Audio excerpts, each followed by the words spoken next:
네, 오늘은 스가랴서 10장입니다. 네, 10장입니다. 벌써 10장이에요. 네.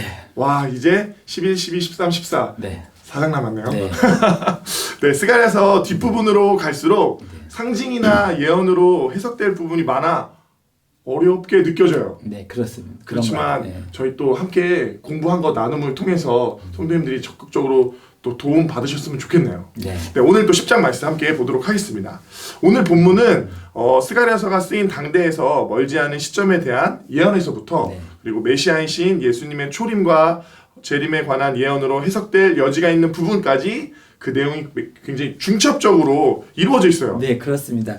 저희가 주석들을 찾아봐도 해석들이 다양하게 나타나요. 일단 성도님들의 묵상에 도움이 되도록 저희가 이해한 만큼 내용을 정리해서 설명해 보도록 하겠습니다. 네, 선생님 감사합니다.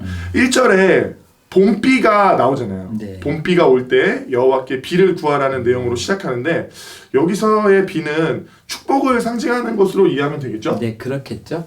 예, 이스라엘이 그 계절적 기후의 특성상 봄비는 추수하기 전에 이제 결실을 맺기 위해서 비가 많이 와야 되는데 그때 꼭 와야 되는 늦은 비의 그런 시기를 나타낸다고 해요. 그래서 구약에서 가뭄은 아무래도 하나님의 징계를 나타내잖아요. 그런데 때가 가뭄의 때였는지 기도로 비를 구하라고 하네요. 네. 네. 그래서 2절을 보면 드라빔이 등장해요. 창세기에 라헬이 아버지의 드라빔을 가져갔던 게 떠오르는데 이 드라빔 집에 보관하면서 점을 치기 위해 사용되던 우상을 의미하잖아요. 네, 네. 우상 숭배가 바벨론으로 포로로 잡혀가게 된 원인이었는데 오늘 본문을 보면 바벨론에 가서도 그리고 돌아와서도 계속 그런 악행이 이어지고 있어요. 네, 안타깝죠. 네. 백성들이 양같이 유리하며 목자가 없으므로 공고를 당하나니라는 구절이 나와요. 이스라엘 백성들이 우상을 숭배하고 점이나 치고 있었던 것이 아마도 그들에게 참목자가 없었기 때문이라고 스가랴는 생각하고 있었던 게 아닌가 싶어요. 그리고 이어서 4절에 모퉁이 돌이 그에게서 나온다 함으로써 참목자이신 예수님에 관한 예언이 나오고 있습니다. 네네. 선생님, 근데 그 전에 네. 등장하는 3절에 수렴소들이 있잖아요. 네. 과연 무엇을 나타내는 걸까요?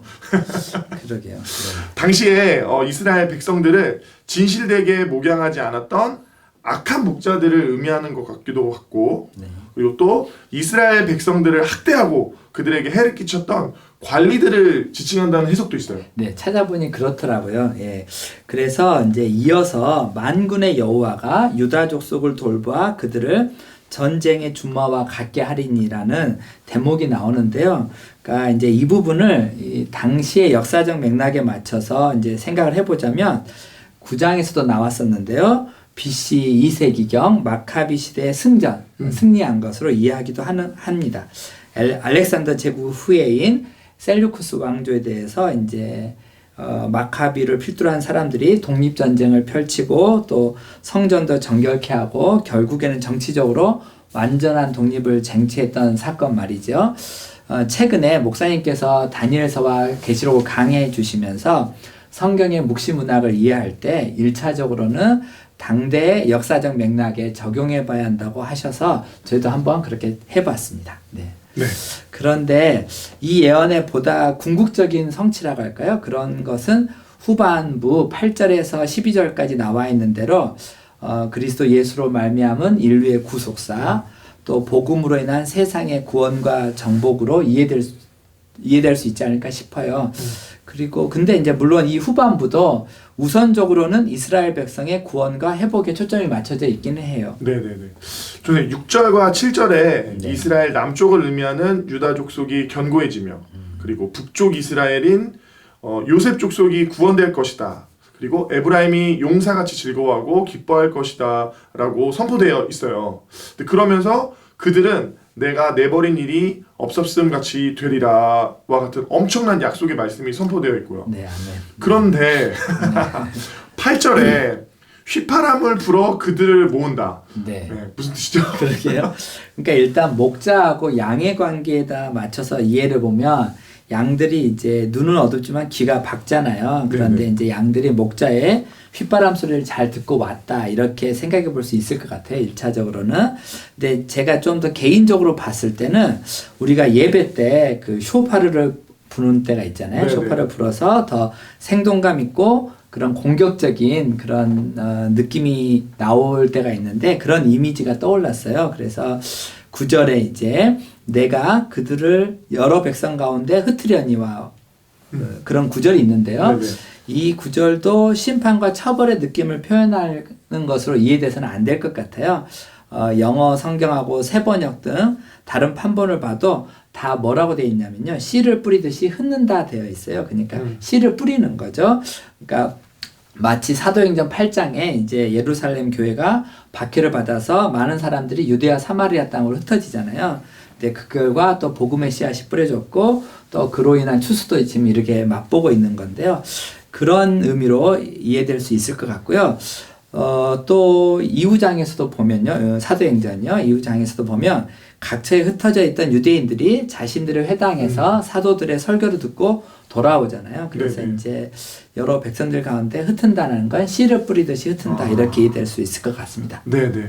8절에 휘파람을 불어 그들을 모을 것은 내가 그들을 구속하였습니다 라고 표현된 구절은 1차적으로는 당대의 역사적 맥락에서 지칭하는 바 아직 바벨론에 남아있는 유다 백성들을 계속 불러 모으시겠다는 약속으로도 볼 수 있겠지만 네.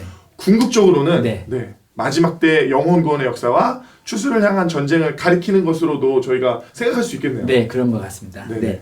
그래서 11절에 내가 그들이 고난의 바다를 지나갈 때 바다 물결을 치리니 나일의 깊은 곳이 다 마르겠고 아수르의 교만이 낮아지겠고 애굽의 규가 없어지라고 이렇게 나와 있는데요.